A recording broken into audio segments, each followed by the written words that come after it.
ओम international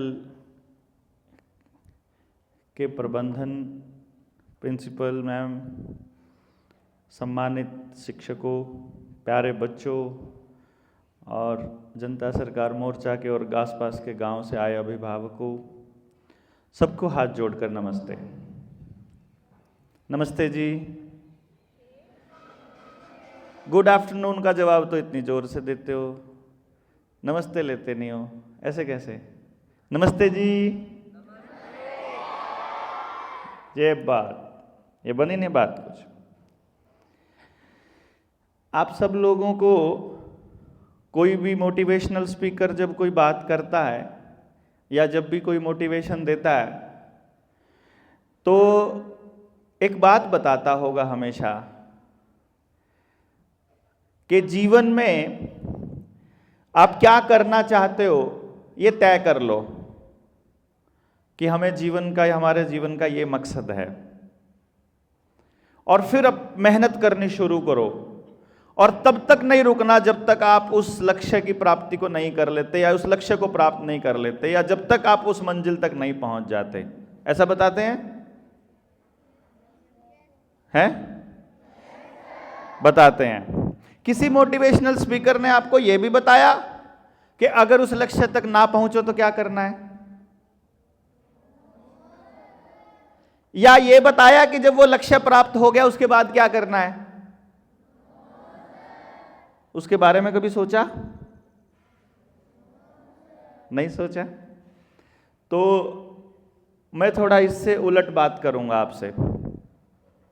जो अभी तक किसी ने आपको बताया है ना, मैं इससे उलट बात करूंगा। मैं वो क्यों करूंगा, उसका कारण है, पिछले 24 सालों से मैं इंसानी दिमाग को समझने की कोशिश कर रहा हूं और मुझे रोज नई बात पता चल रही है।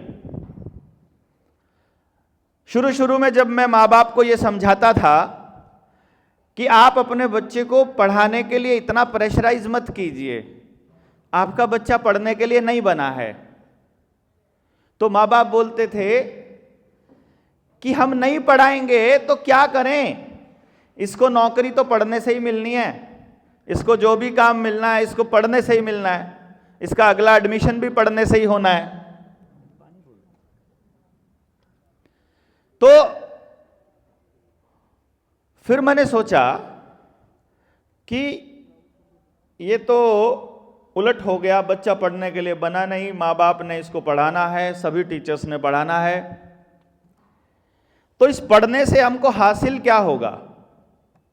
जो आप पढ़ रहे हैं ना, जैसे मैं अपने बेटे को बोलता हूं, मैं अपने बच्चे को बोलता हूं और उसको आपने नहीं मानना है क्योंकि आपके पास ऐसी व्यवस्था नहीं है जो मेरे पास है। मैं उसे बोलता हूं स्कूल में जा रहा है, पढ़ना नहीं है,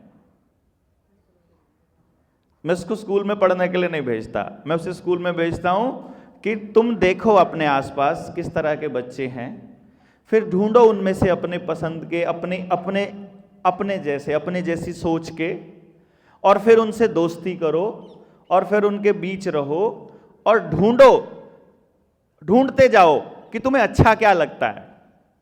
वो मुझे बोलता है मैं जीवन में करियर क्या चूज करूं। अभी 12वीं कर ली है मेरे बेटे ने, तो फर्स्ट ईयर में है, तो वो बचपन से पूछता आ रहा है मुझे क्या करना है। मैंने कहा तुम्हें ये ढूंढना है कि तुम्हें क्या करना अच्छा लगता है, तुम्हारा यही काम है, बस तुम्हें वो ढूंढना है। तो तुम्हें आर्ट क्लास भी भेजना है, तुमने म्यूजिक क्लास भी ज्वाइन करनी है, तुमने डांस क्लास भी ज्वाइन करनी है, तुमने स्विमिंग भी ज्वाइन करनी है, खेल भी ज्वाइन करने हैं, खेल भी 3-4 ज्वाइन करने हैं, तुमको बोलना भी है, तुमको सुनना भी है, तुमको पढ़ना भी है, तुमको खाना बनाना भी ट्राई करके देखना है। इन सारे कामों में से ऐसा कौन सा काम है जिसको करने के बाद तुम समय और भूख को भूल जाते हो?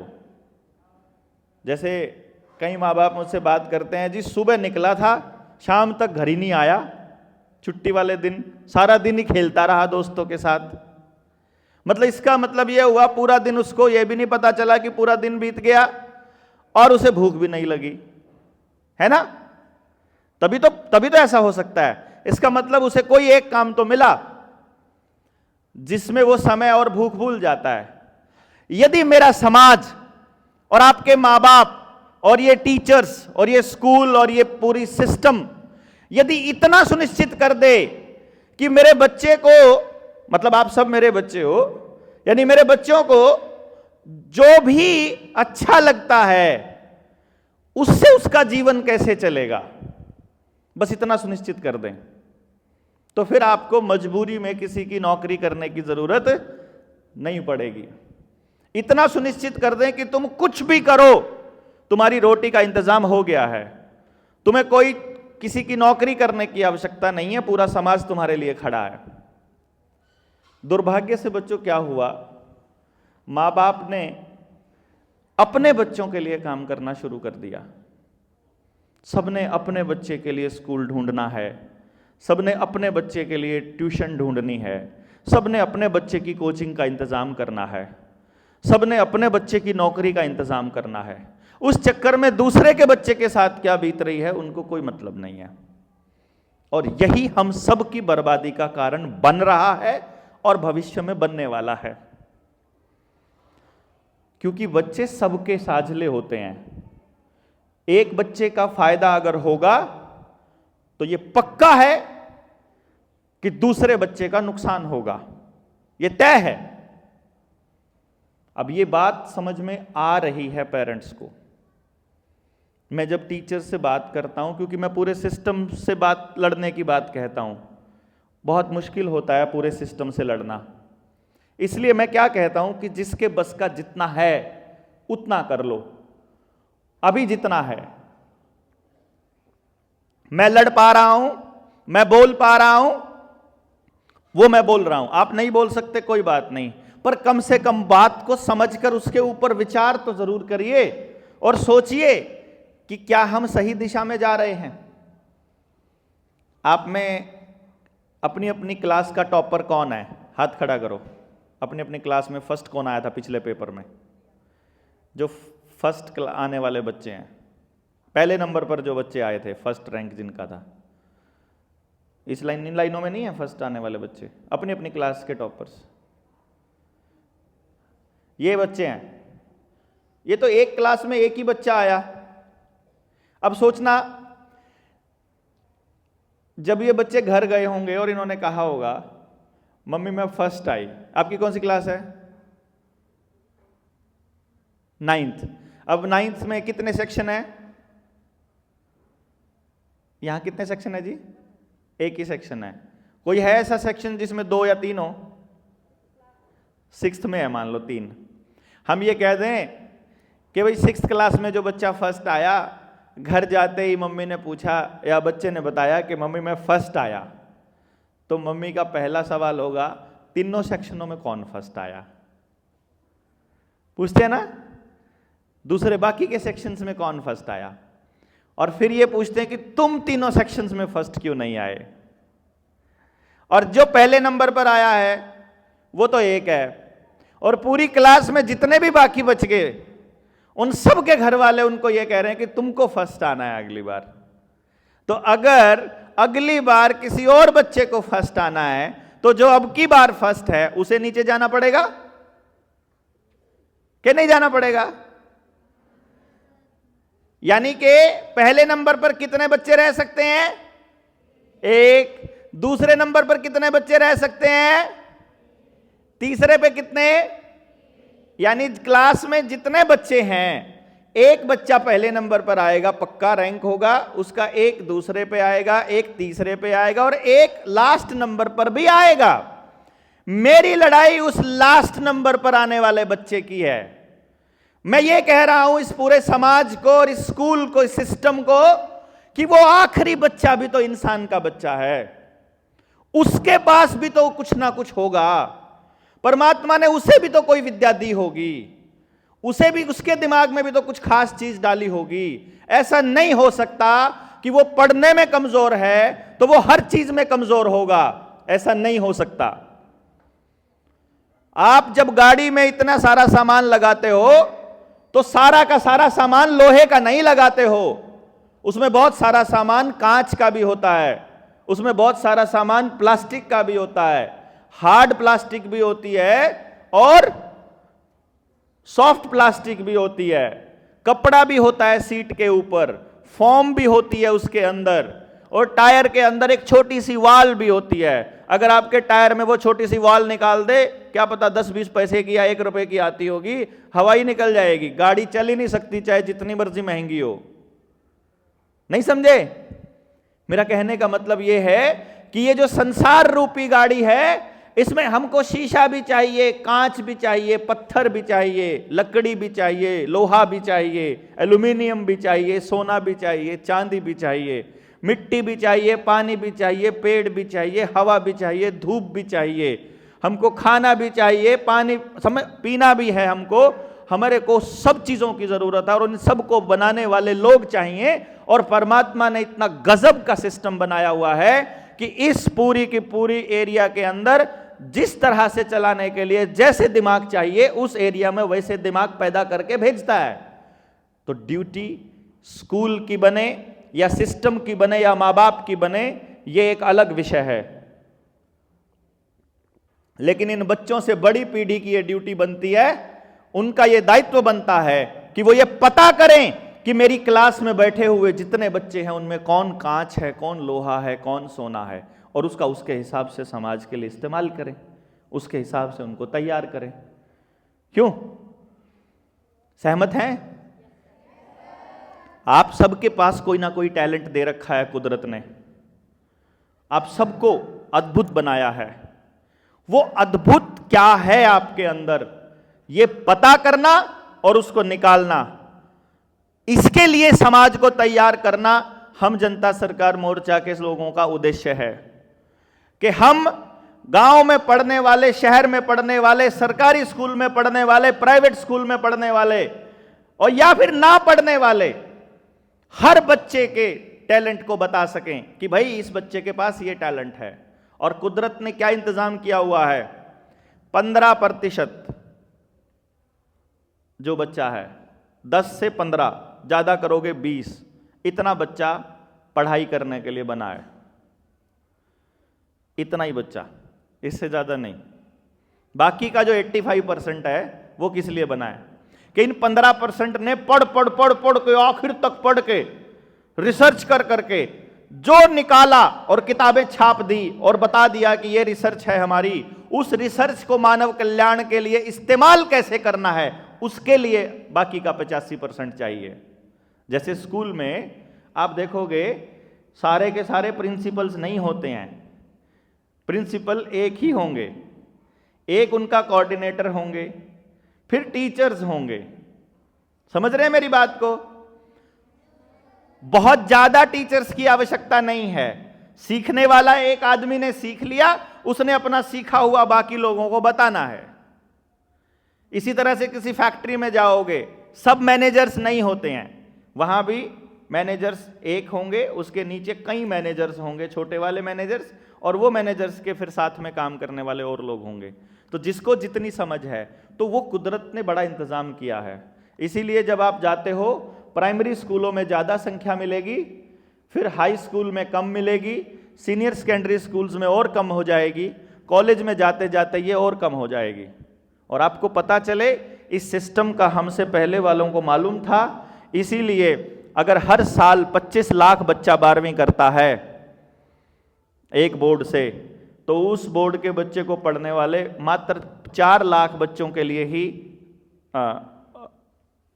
उस हायर सेकेंडरी के बाद जो कॉलेज में पढ़ते हैं, ग्रेजुएशन की सीट्स अवेलेबल हैं। Doctors, engineers, BSc, BCom, BBA, BA, LLB, जितने कोर्स ग्रेजुएशन 12वीं के बाद के हैं, टोटल कॉलेजेस में सीट ही 4 लाख से 6 लाख है। उस 24 लाख का परसेंटेज निकाल के देखोगे, वही 15-16% बचता है। उन 15-16 वाले में से आगे जाने वाली जो मास्टर्स की क्लास जाएंगी, मास्टर्स में एमएससी करने के लिए, एमए करने के लिए और सीट कम हो जाएंगी, वो भी प्रतिशत उतना ही बनेगा। फिर एमए करने के बाद जो पीएचडी के लिए सीट्स होती हैं, वो भी उतना ही प्रतिशत बनेगा। उससे अगले स्टेप पे जाते जाओगे तो वो कम होता जाएगा। ये बात हमको समझ में आनी जरूरी है। तो हमारा क्या दायित्व बनता है? मैंने काफ़ी रिसर्च के बाद 8-10 साल अपनी ज़िंदगी के लगाने के बाद 2009 में एक ऐसा सिस्टम तैयार कर दिया था कि मैं 3 साल की उम्र से लेकर किसी भी बच्चे का टैलेंट एग्जैक्ट बता सकता था, कि ये बता सकता हूँ मतलब कि इस बच्चे को परमात्मा ने ये दिमाग दिया है और ये बच्चा ये काम करने के लिए बना है। यदि उसके स्कूल टाइम में हम माँ बाप और शिक्षक मिल करके अपने स्कूल के आसपास या वहाँ पर अपने समाज में ये व्यवस्था कर सकें कि अपनी ज़िंदगी का, अपने पूरे दिन का मात्र 2 घंटे का समय बच्चा अपने स्किल को दे दे जो परमात्मा ने दी है, बाकी 22 घंटे वही करे जो करता जा रहा है, तो वो बच्चा जीवन में कभी भी ना डिप्रेशन में जाएगा, ना अपराध करेगा, ना कभी उसके रिश्ते खराब होंगे, ना कभी वो भूखा मरेगा, ना कभी वो बेरोजगार रहेगा। इसकी गारंटी है। मात्र 2 घंटे अपने स्किल को देना है डेली, कुछ नहीं करना, और बाकी जो कर रहा है वो करते जाना है। मुश्किल है कि आसान है? 2 घंटे आसान है ना, और वो तो हम स्कूल में भी लगा सकते हैं। लेकिन ये बात तब तक पॉसिबल नहीं होगी जब तक विद्यालय के मैनेजमेंट, विद्यालय के शिक्षक, विद्यालय में पढ़ने वाले बच्चों के माँ बाप, उनको ये बात समझ में नहीं आ जाती। यदि आप पूरी जिंदगी पढ़ते रहोगे, पढ़ के रट्टे मारते रहोगे और रट्टे मार मार के वो सर्टिफिकेट और डिग्रियां इकट्ठे करते रहोगे, मैं पढ़ा हूं, मैं स्कूल में भी पढ़ा हूं, मैं कॉलेज में भी पढ़ा हूं, मैं यूनिवर्सिटी में भी पढ़ा हूं, मैंने रिसर्च भी करी है, मैंने देखा है, मैंने नौकरी भी करी है। मैं हरियाणा सरकार में टीचर था, सरकारी नौकरी थी, मैंने छोड़ दी। 2009 में रिसर्च कंप्लीट होने के बाद 2012 तक 3 साल मुझे ये बात पता लगी अपनी रिसर्च के दौरान कि मैं नौकरी करने के लिए पैदा नहीं हुआ हूं। तो जिस दिन मुझे अंदर से महसूस हो गया कि मैं नौकरी के लिए नहीं बना हूं, मैंने नौकरी ही छोड़ दी कि मैं अब नौकरी नहीं करूंगा। तो मैं किस काम के लिए बना हूं? मुझे ढूंढना है, तो फिर मैं वो ढूंढूंगा, और जब मुझे मिल गया या जब मुझे मिल जाएगा तो मुझे फिर कोई टेंशन नहीं, क्योंकि मैं वो कर रहा हूं जिसके लिए मैं बना हूं।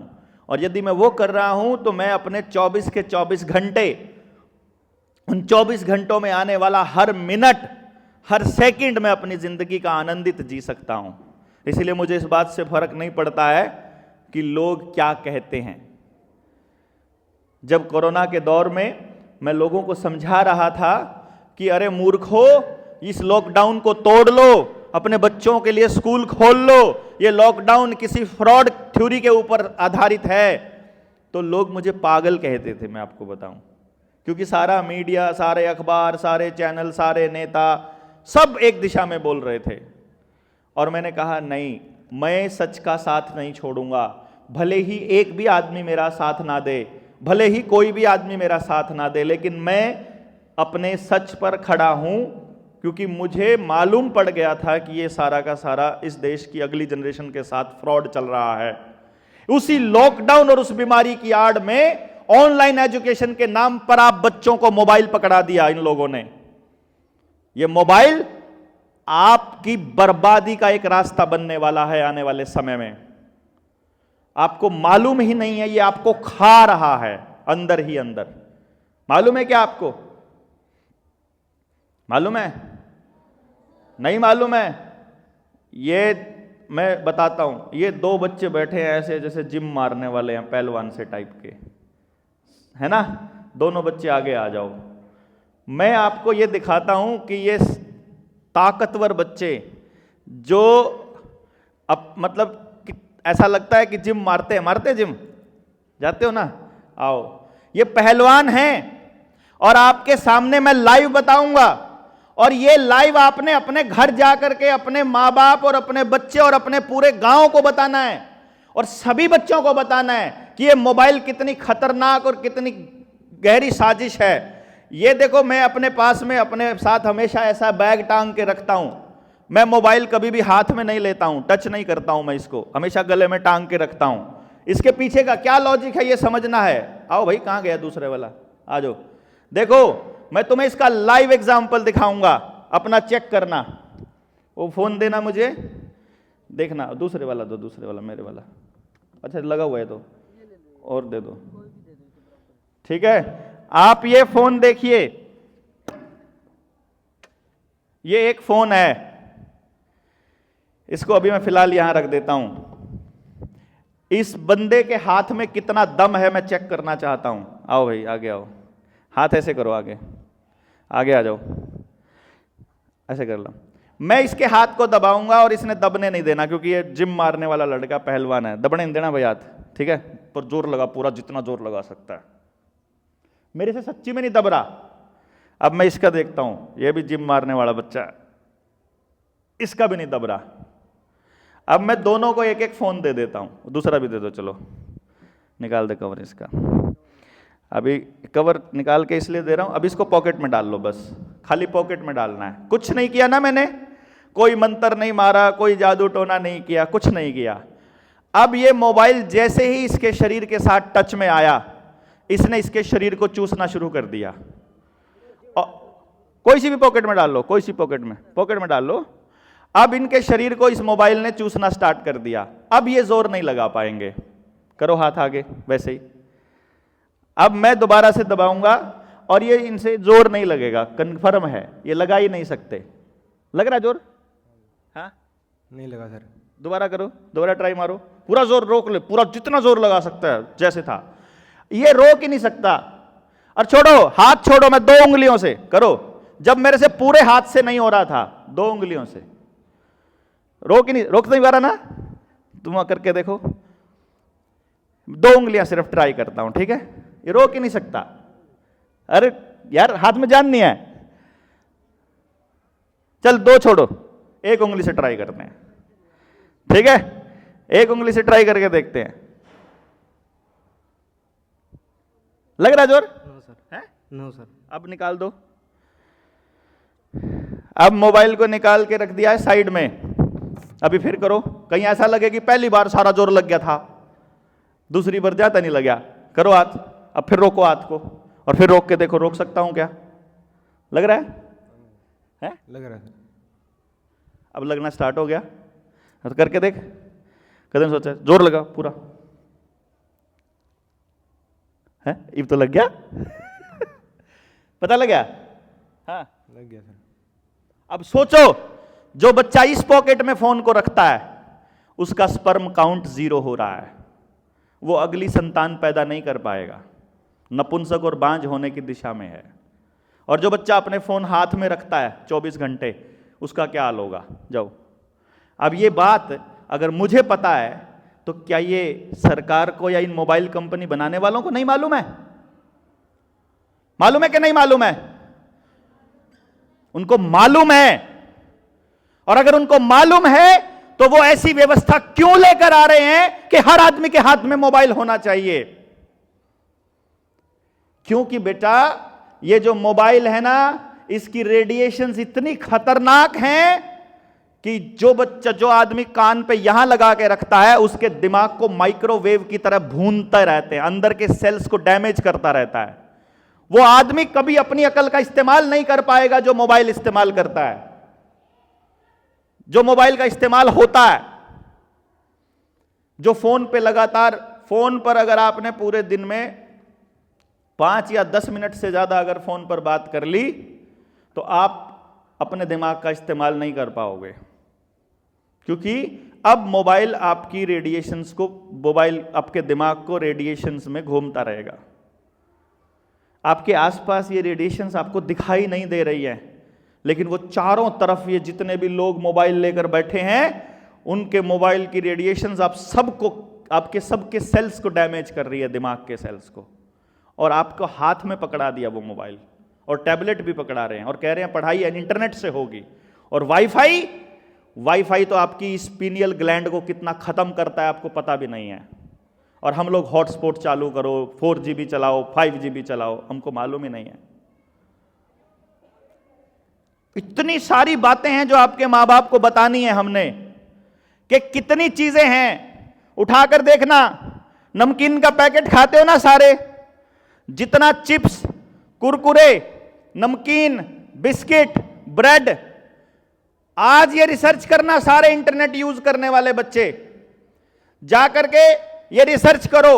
मोबाइल की रेडिएशन की रिसर्च आपको नहीं मिलेगी, क्योंकि 2010 में 2G स्पेक्ट्रम था, 2G के बाद में कोई रिसर्च पूरी दुनिया में नहीं हुई है कि 3G का मानव दिमाग के ऊपर क्या असर है, मानव शरीर के ऊपर क्या असर है, 4G का क्या, 5G का क्या। रिसर्च है, ओपन में नहीं है। उनको मालूम है कि ये मोबाइल की रेडिएशंस हमारे शरीर के सेल्स को डैमेज करती रहती है, इसीलिए हम लड़ने लायक नहीं बचे। इसीलिए हम सच की साथ सच की लड़ाई नहीं लड़ पाते, हम सच ही नहीं बोल पाते। हमारे सामने सच बोलने में अगर कोई आ जाए तो हमको लगता है कि क्या करें, मजबूरी है, सरकार बहुत ताकतवर है, क्या करें, तनख्वाह नहीं मिलेगी तो इंजेक्शन लगवा लो, पर राशन नहीं मिलेगा तो इंजेक्शन लगवा लो। मतलब हम लड़ नहीं सकते हैं, हम आपस में अल्टरनेट रास्ता नहीं ढूंढ सकते हैं। बैंक में मैनेजर ने कह दिया कैश नहीं है तो कह देंगे ठीक है। एक एक चीज का पूरा ब्यौरा हम लोग कंप्लीट देते हैं, लेकिन सबसे बड़ी बात है, जिस बात के लिए मैंने इस बात शुरू की, वो ये है, एक बार जाकर अपने घर में खाने की जो आइटम पैकेट में बंद होकर आती है उसके पीछे पलट कर देखना। उस पर लिखा होता है कि इस खाने के पैकेट में क्या क्या आइटम हमने डाली हैं। जैसे ब्रेड खाते हो तो ब्रेड के पीछे क्या लिखा है एक बार चेक करना। उसमें आइटम जो लिखी होती है वो कोड में लिखी होती है। पहले सर्च करो गूगल पे वो कोड का मतलब क्या, और बल्कि मैं कहूँगा गूगल को कभी यूज मत करो। गूगल असल में उनका एक रिसर्च इंजन है, उनका सर्च इंजन है जो आपके ब्रेन और आपके थॉट प्रोसेस को पढ़ने का काम करता है। जो मोबाइल का फ्रंट कैमरा है और आपके टैबलेट का और कंप्यूटर का, जो आपका लैपटॉप का जो फ्रंट कैमरा है, वो 24 घंटे आपके फेशियल एक्सप्रेशंस को रीड कर रहा है। जब आप टाइप कर रहे हो तो आपके फेशियल एक्सप्रेशन कैसे हैं, जब आप फोन यूज कर रहे हो तो आपके चेहरे के भाव कैसे हैं, वो 24 घंटे उसको रीड करता है। तो उनके ऊपर तो लगा दो सफेद टेप फ्रंट कैमरे पे, तो अगर आपको बचना है इस सिस्टम से। और दूसरे नंबर पे जब आप उसका यूज नहीं कर रहे हो तो टेप लगा दो। कैमरा यूज करना है, टेप हटा लो, ठीक है ना। सेल्फी लेनी है, हटा लो, क्या दिक्कत है, फिर सेल्फी लेके फिर लगा दो टेप। 24 घंटे ऑन मत रहने दो उसको। दूसरा, सर्च इंजन गूगल नहीं यूज करना डक डक गो, डक बत्तख वाला, डक डक गो, उसको सर्च करो। उसके ऊपर ढूंढो उस आर्टिकल का नाम क्या है, जो आर्टिकल 101 या 1110 जो भी लिखा हुआ है, उस आर्टिकल का नाम ढूंढो। फिर उस आर्टिकल के लिए सर्च करो उस आर्टिकल को खाने के साइड इफेक्ट क्या हैं, तो आपको पता चलेगा जो उसमें साइड इफेक्ट लिखे हुए हैं। अगर वो आइटम आप लंबे समय से खा रहे हो तो आप में वो लक्षण आने स्टार्ट हो चुके हैं। इतना तो कर ही सकते हो ना, मैं नहीं कह रहा हूं, आपकी किताब उसमें लिखा हुआ है। वो आप नमकीन खाते हो, उस नमकीन के अंदर तेल देखो कौन सा यूज हो रहा है। एडिबल ऑयल लिखेंगे, मिलेंगे पाम ऑयल, राइस ब्रैन और cotton seed oil. Palm oil से कैंसर हो रहा है, राइस ब्रैन हजम नहीं हो रहा है।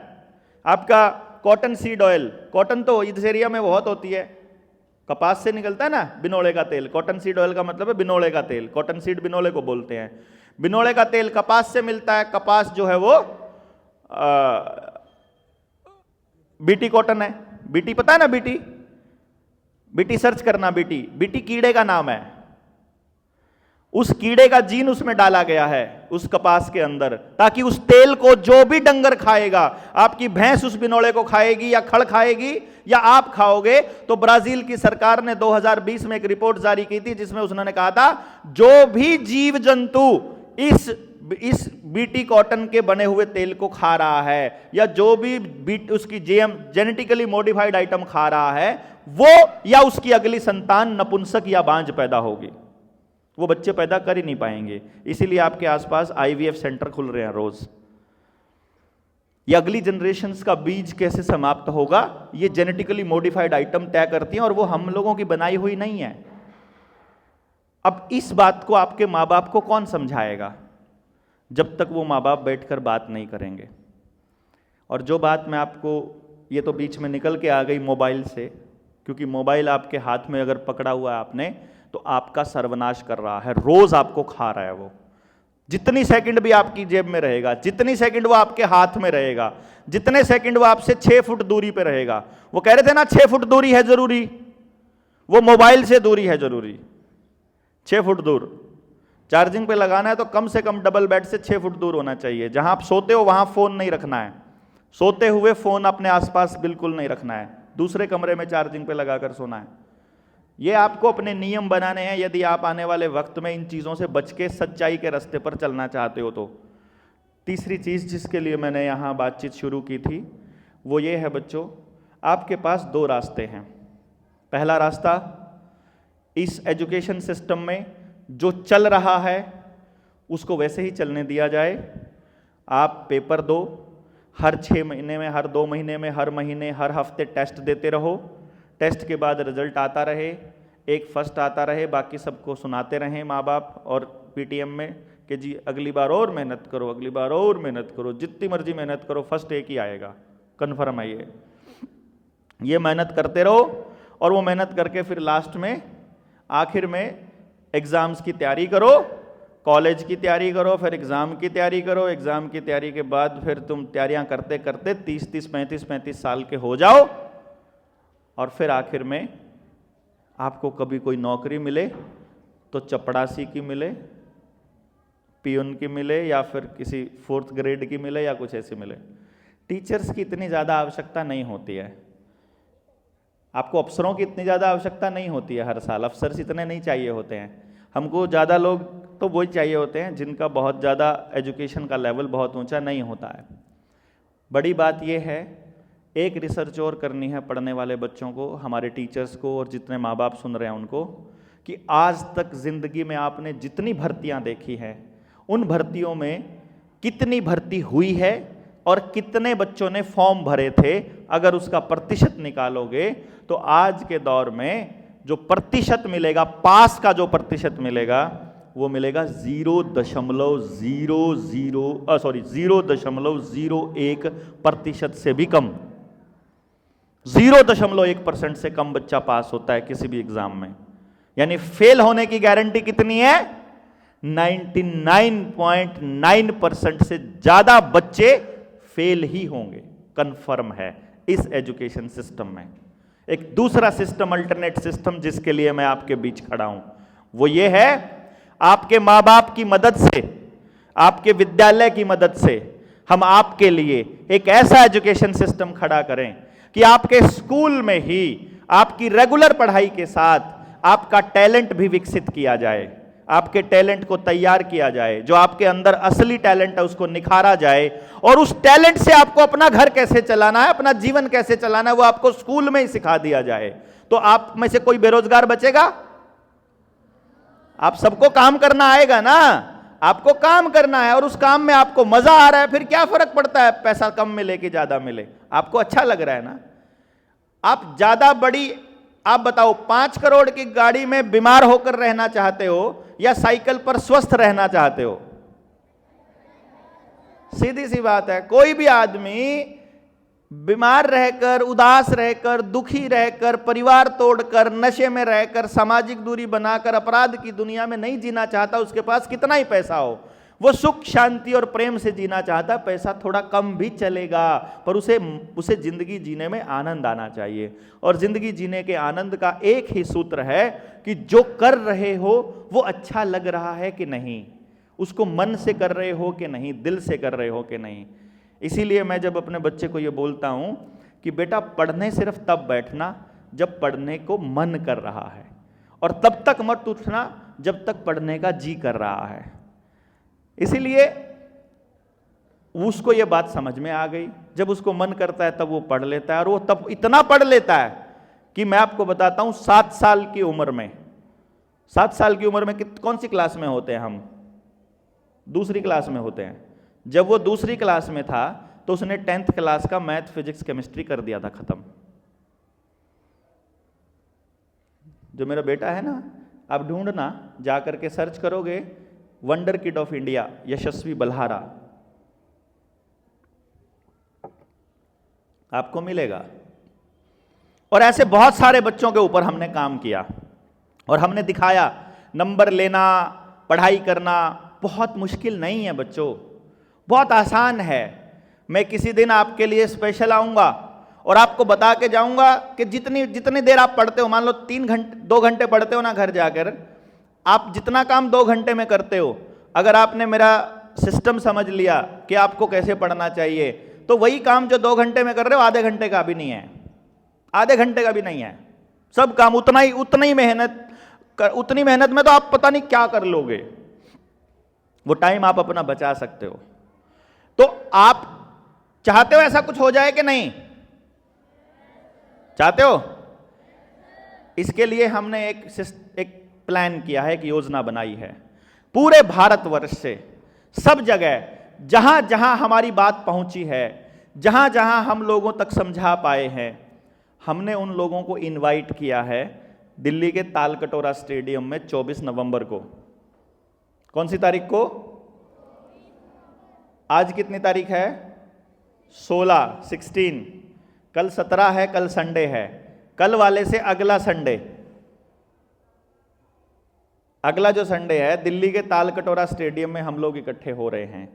तो मैं आप लोगों से रिक्वेस्ट कर रहा हूं और आपको इनवाइट कर रहा हूं कि आप लोग अपने पेरेंट्स को ये बोलिए कि मम्मी पापा दोनों के दोनों प्लान बनाओ दिल्ली जाने का, इकट्ठे होकर जाओ। और अगर स्कूल ऐसा इंतजाम कर सके कि आपके पास तो बसेस भी हैं, कोई झगड़ा ही नहीं है, आप उनको लेकर के अगर जा सकते हैं, तो हम एक पूरी वेव वहां से पूरे हरियाणा को देना चाहते हैं कि भाई हमको बच्चों के बारे में सोचना शुरू करना पड़ेगा।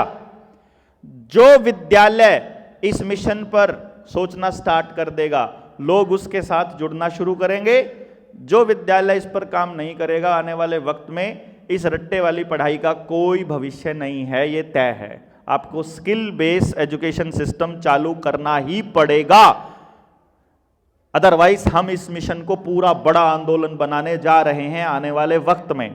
तो मैं आप लोगों से रिक्वेस्ट करूंगा कि आप टीचर्स, क्योंकि आप देख रहे हैं आप टीचर्स हैं, लेकिन आपके पास भी अपने बच्चों को संभालने का कोई प्रोविज़न अवेलेबल नहीं है।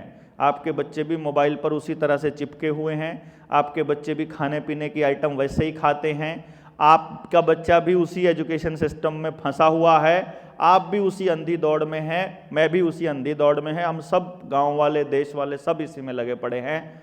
इतना तय है, सरकार इसको ठीक नहीं करने वाली, उद्योगपति इसको ठीक नहीं करेंगे, बिजनेसमैन इसको ठीक नहीं करेंगे, बाजार इसको ठीक नहीं करेगा। इसको ठीक करेगा तो समाज कर सकता है, केवल हम सब लोग मिलकर कर सकते हैं। तो एज अ सोसाइटी हम लोगों को यदि लगता है कि इस दिशा में हमको आगे बढ़ना चाहिए, तो कम से कम वो लोग जहां आपके बच्चे रहते हैं, जैसे आपका बच्चा अगर किसी आया के साथ रहता है, दादा दादी के साथ रहता है या पड़ोसी के साथ रहता है, उनको, आपका बच्चा रिश्तेदारी में घूमने जाता है तो मामा के यहाँ जाता है, बहन के यहाँ जाता है, भाई के यहाँ जाता है, जहां भी जाता है उनको, और आपका बच्चा जिस क्लास में पढ़ता है उनके बेस्ट फ्रेंड के पेरेंट्स को, उनके पेरेंट्स को तो अवश्य वहां लेकर आओ। क्योंकि कई बार आपका बच्चा जो खा रहा है वो इसलिए खा रहा है कि उसके दोस्त खा रहे थे, कई बार वो इसलिए गेम खेल रहा है कि उसके दोस्त खेल रहे थे, कई बार इसलिए वीडियो पे लगा है, कोई सीरियल देखने में लगा है क्योंकि उसके दोस्त लगे हुए थे। सोसाइटी को देख करके वो लोग सीख रहे हैं। तो यदि आपको अपना बच्चा समझाना है तो गड़बड़ क्या हो रही है, आप सब कहते हो कि हमारा बच्चा हमारी बात नहीं सुनता है और बात मानता ही नहीं है क्योंकि उसके सारे दोस्त ऐसे हैं, क्योंकि हम गलत तरीके से समझा रहे हैं। हम ये समझा रहे हैं कि भाई जिस बच्चे को समझाना चाहते हो उसके साथ वालों को समझाओ तो ज़्यादा जल्दी समझ में आएगा।